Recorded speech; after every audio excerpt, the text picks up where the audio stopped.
सभी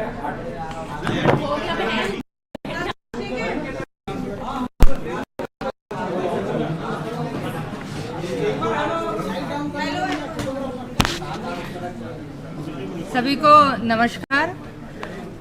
कल भारत निर्वाचन आयोग के द्वारा रायपुर नगर दक्षिण विधानसभा सीट के लिए उपचुनाव का कार्यक्रम की घोषणा कर दी गई है और इस उपचुनाव के कार्यक्रम की घोषणा के साथ ही जो है वहां पर आदर्श आचरण संहिता प्रभावशील हो गई है।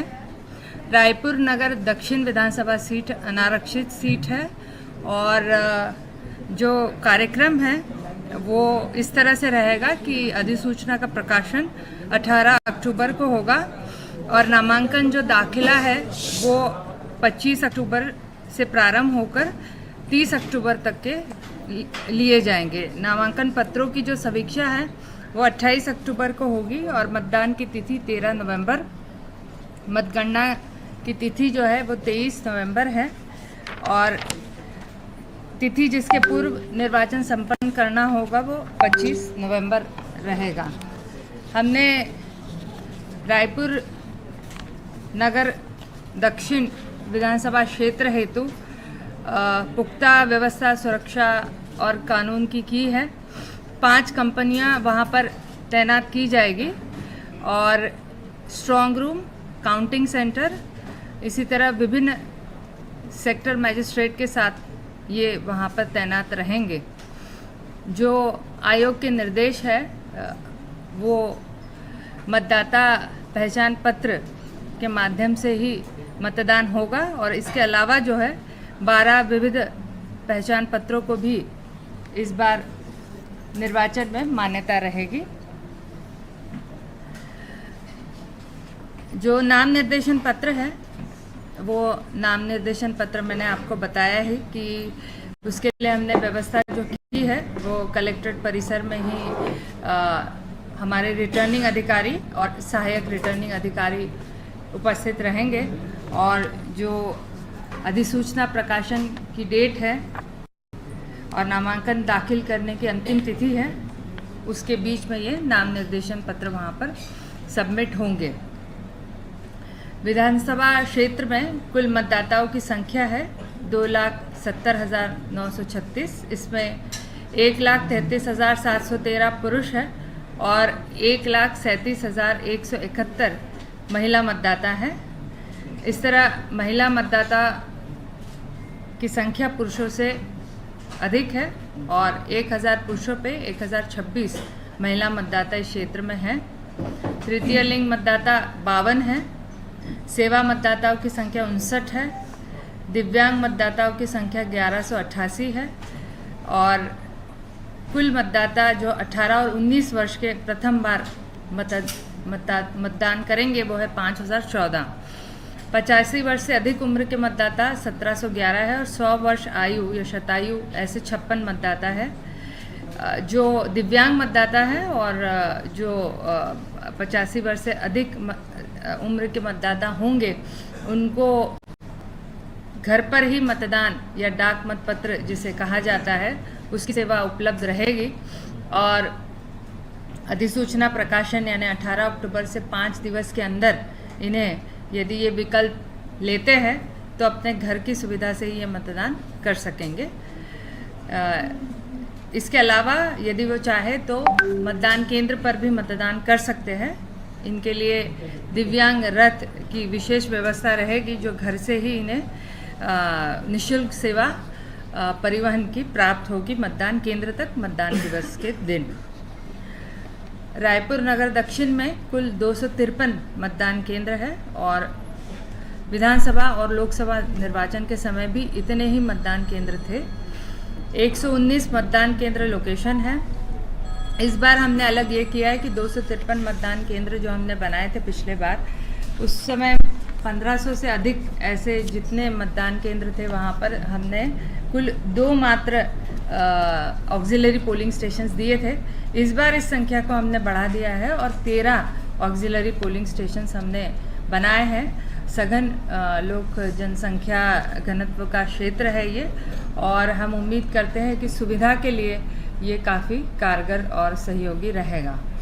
विधानसभा में 10 संगवारी मतदान केंद्र भी हम बनाएंगे जो पूर्णतः महिला कर्मचारियों के द्वारा संचालित रहेगा। 5 आदर्श मतदान केंद्र, एक दिव्यांग के द्वारा संचालित मतदान केंद्र और 5 पूर्णतः युवाओं द्वारा संचालित मतदान केंद्र रहेगा। और सभी बुजुर्ग जनों और दिव्यांग मतदाताओं की सहायता के लिए जो है मतदाता मित्र हम तैनात करेंगे। इनमें 253 मतदान केंद्रों में से 127 ऐसे मतदान केंद्र होंगे जहां पर सीधे लाइव वेबकास्टिंग भी होगा। जो मतदाता ईडीसी के लिए, ऐसे निर्वाचन कर्मी जो कि ईडीसी के लिए पात्र होंगे, विधानसभा क्षेत्र में जिनकी ड्यूटी लगेगी और जो कि वही के मतदाता है, उन्हें ईडीसी का भी हम सहायता देंगे। इसके अलावा जो सेवा मतदाता है उन्हें ईटीपीबीएमएस से भी मतदान करने की पात्रता रहेगी। इसके अलावा जितने निर्वाचन कर्मचारी वहाँ पर लगे होंगे उनको, यदि वे प्रारूप 12 में आवेदन करते हैं तो डाक मतपत्र के माध्यम से विहित सुविधा केंद्र के माध्यम से वो मतदान भी कर सकेंगे। नाम निर्देशन की व्यवस्था के लिए जिला मुख्यालय में हमने तैयारी की है और अभ्यर्थियों से ये आग्रह रहेगा कि जो आयोग के निर्देश है कि नामांकन कक्ष में कुल 5 व्यक्ति ही प्रवेश कर सकेंगे और जो रोड शो है उसमें भी मात्र 3 वाहनों की जो है पात्रता रहेगी। प्रचार प्रसार के लिए हमने स्वीप के माध्यम से कोशिश करेंगे कि अधिक से अधिक जो है मतदान का प्रतिशत रहे और 13 नवंबर को जो तय है मतदान दिवस, उस दिन जो है इलेक्ट्रॉनिक और प्रिंट मीडिया के माध्यम से मैं अपील सभी रायपुर नगर दक्षिण के मतदाताओं से करूंगी कि वे अवश्य अपने मताधिकार का प्रयोग करें। जो लोकसभा चुनाव हुए थे उस समय और विधानसभा में, इस विधानसभा क्षेत्र का मतदान प्रतिशत जो है जिले के एवरेज से काफ़ी कम था, केवल 60% विधानसभा में और 61.4% जो है लोकसभा में यहाँ मतदान हुआ था। पूरे ज़िले का औसत जो है 66% रायपुर ज़िले का रहा है और राज्य 72% लोकसभा में यहाँ पर वोटिंग हुई थी। तो राज्य और ज़िले के औसत से भी इस विधानसभा क्षेत्र में काफ़ी कम मतदान का प्रतिशत रहा है। तो इस बार कोशिश अवश्य ये रहेगी कि अधिक से अधिक मतदाता जुड़े। जहाँ तक आदर्श आचरण संहिता का सवाल है, तो जो अद्यतन निर्देश है उनके आधार पर जो भी आयोग के इसमें डायरेक्शंस है कि यदि उपचुनाव घोषित होता है तो जनरली उपचुनाव का जो आदर्श आचरण संहिता का परिक्षेत्र होता है वो संपूर्ण जिला रहता है, परंतु यदि वो राज्य की राजधानी है या महानगर है अथवा किसी नगर निगम के अधीन आता है तो ऐसे परिस्थिति में केवल उस विधानसभा क्षेत्र का परिसीमाएं या परिक्षेत्र ही मात्र आदर्श आचरण संहिता से प्रभावित रहेगा।